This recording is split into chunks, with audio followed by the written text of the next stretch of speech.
In stage 6, you will get some extra game mats and scoring sheets for your practice. These sheets would be very useful for you during your WRO preparation and also during your final robot run practice. So let's see how you can use these sheets. So the practice game mat which I have given in the engineering notebook is very useful for you when you are working on the WRO challenge.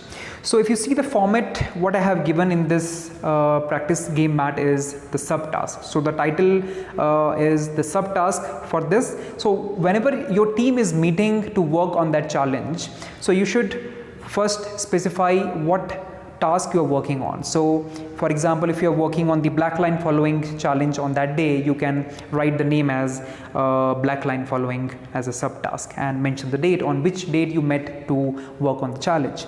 And then in detail you have to mention for what purpose you met on that day, what all things you are planning to do for that challenge, and at last you will see the outcome. So after finishing the challenge, what was the outcome? Are you able to make a working black line following robot or not? So you can write in detail what was the outcome for the day.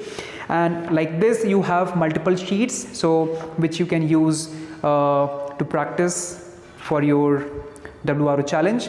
And then at last you will be getting the score sheet, which you can use at last when your robot is done. You can use this score sheet to practice your robot run.